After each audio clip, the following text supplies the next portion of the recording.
પાલનપુરમાં સારવાર દરમિયાન ડોક્ટરની બેદરકારીના કારણે મહિલાનું મોત થયું હોવાનો પરિવારનો આક્ષેપ છે। પાલનપુરની નિવાયક ફેમિલી હોસ્પિટલમાં ડિલિવરી અર્થે મહિલાને લાવવામાં આવી હતી। પરિવારનો આક્ષેપ છે કે ડોક્ટરની બેદરકારીના કારણે મહિલાનું મોત નીપજ્યું છે। પરિવારે મહિલાનો મૃતદેહ સ્વીકારવાનો ઇનકાર કર્યો છે। જ્યાં સુધી ડોક્ટર ઉપર ફરિયાદ દાખલ નહીં થાય ત્યાં સુધી મૃતદેહ સ્વીકારવાનો પરિવારે કર્યો છે ઇનકાર। પરિવાર હોસ્પિટલ આગળ બેસી ન્યાયની કરી રહ્યા છે માંગ। જેકેસી ગુજરાતી સાથે ભરત ઠક્કર ડીસા। અરવિંદ ઠાકોર શું ઘટના બની છે?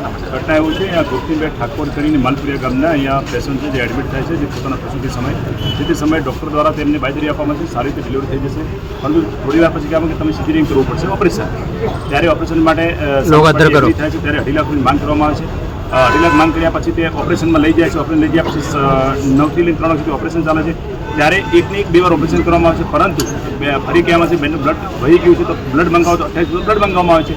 બ્લડ મંગાવ્યા બાદ ગઈકાલે સાંજે ફરી ડૉક્ટર કે અમને બેનની તબિયત ખરાબ થઈ ગઈ, ઓક્સિજન બાટલા ઉપર રાખી પોતાની પ્રાઇવેટ એમ્બ્યુલન્સમાં લઈને તાત્કાલિક ધોરણે સ્વસ્તિકમાં એડમિટ કરવામાં આવે છે। પરંતુ અમારું કેમ છે જે તે સમયે સ્વસ્તિકમાં એડમિટ કરી ત્યારે બેન જીવિત હતા કે કેમ કે તે મરી ગઈને લઈ ગયા હતા। એટલે અમારી માંગ એ છે કે આ ડૉક્ટર ઉપર કાયદેસરની કાર્યવાહી થવી જોઈએ। અને અગાઉ પણ આ ડૉક્ટરના આવી પહેલી ઘટના નથી, આવી અમેરિકન વિસ્તારમાં પોતાની જે હોસ્પિટલ છે ત્યાં પણ આવી અમુક ઘટનાઓ બનેલી છે। હાલ પણ તાજેતરમાં એક ફરિયાદ ડૉક્ટર ઉપર આપેલી છે અને આ ડૉક્ટર પર એવું નહીં, આ ડૉક્ટર બીજી 3 હોસ્પિટલ છે, દાતામાં છે, અમેરિકનમાં છે, પાલનપુરમાં છે, તો આની પર કાયદેસરની કાર્યવાહી થવી જોઈએ। ઓકે, તમારી માંગની સ્વીકાર અમારી માંગની સ્વીકાર તો અમે આ બોડી હજી લેવાના નથી। મારું નામ મકવાણા સાહેબભાઈ વસરામભાઈ છે। મારે વિનાયક હોસ્પિટલમાં 5 મહિનાથી દવા ચાલુ હતી અમારા વાઈફને। પછી હું પરમ દિવસે મારે દવાખાનામાં બતાવવા આવ્યો હતો તો ડૉક્ટર સાહેબ એમ કહેતા હતા કે ઓપરેશન કરવું જ પડશે। તો મેં કીધું ઓપરેશન કરવું હોય તો કેટલો ખર્ચો લાગશે? ડૉક્ટર સાહેબ 2.5 થી 3 લાખ રૂપિયા ખર્ચો લાગશે। તો મેં કીધું તો 2.5 થી 3 લાખ ખર્ચો લાગે તો કરી નાખજો, કોઈ વાંધો નહીં, ખર્ચા આપવા તૈયાર છે। પછી એમ કીધું એમને કે 4 થી 5 બોટલની જરૂર પડશે। એમને કીધું એ પણ હું સર સેટિંગ કરી દઈશું। અને પછી એમને સવારમાં 10 વાગે જેવા એનું ઓપરેશન ચાલુ કરી દીધું। અમારા ઘરના મેં કીધું કે અમારા ઘરમાં બોલાવો પહેલાં પછી બધું ચાલુ કર્યું, પણ એમને ડાયરેક્ટ ઓપરેશન ચાલુ કરી દીધું। અને ઓપરેશન ચાલુ કર્યા પછી બાળકનો જન્મ થયો।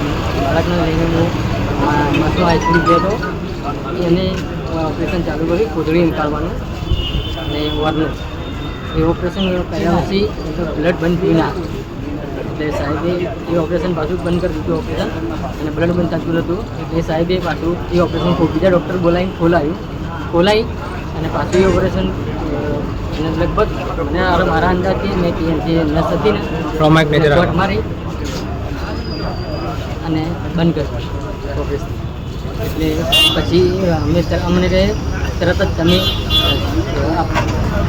સેવા હોસ્પિટલ સ્વસ્તિક આઈસીયુમાં એમને એની પોતાની પર્સનલ એમ્બ્યુલન્સ મોકલીને તે એડમિટ કરાવી અને એમને સ્વસ્તિક આઈસીયુમાં ટ્રીટમેન્ટ ચાલુ કરાવી। સાહેબે શું કે ભાઈ સ્વસ્તિક હોસ્પિટલમાં સવારમાં મને ખબર પડી કે મારા વાઈફનું એક્સપાયર થઈ ગઈ અને ડૉક્ટરને અમે ક્લાસ માટે માંગણી કરી હતી। ડૉક્ટરે સવારના 7 વાગ્યાથી મળી। શું માંગ છે તમારી? મારી તો એટલી માંગ છે કે મને ન્યાય મળવો જોઈએ। હું ઓખાપુરાથી ટેફા લવજીભાઈ રેવાભાઈ અને મારી બેન સગી માલપુરિયા મકવાણા સવાજી ગોમતીબેન સવાજી, એમને 6 મહિનાથી અહીંયા દવા ચાલુ જ હતી વિનાયકમાં। ત્યારે ડૉક્ટરે કીધું હતું કે સિઝરિંગ કરવું જ પડશે। સિઝરિંગ કરવા માટે આવ્યા હતા અમે 2 દિવસથી સિઝરિંગ અહીંયા જ હતા, સિઝરિંગ કરવા માટે આવ્યા। ડૉક્ટર સાહેબે સિઝરિંગ મને રૂમમાં લીધા અને કીધું કે જોખમ કમ છે, બ્લડની જરૂર પડશે।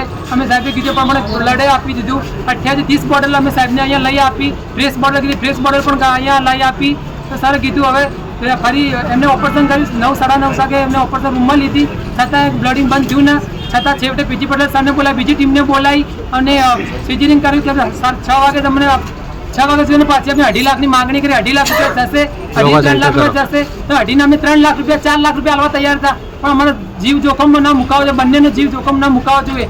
અને ત્યારે પછી એને ઓક્સિજન બાટલા પર અહીંયાથી અમે સ્વસ્તિક આઈસીયુમાં તેઓ આગળ મૂકી દીધા છે અને તે એક્સપર્ટ અહીંયા અમે આવ્યા તેઓ આગળ। શું માંગ છે તમારી? અમારી માંગે અમારે ન્યાય જોઈએ। 3 બાળ બચ્ચાનું કશું કોણ થશે એનું?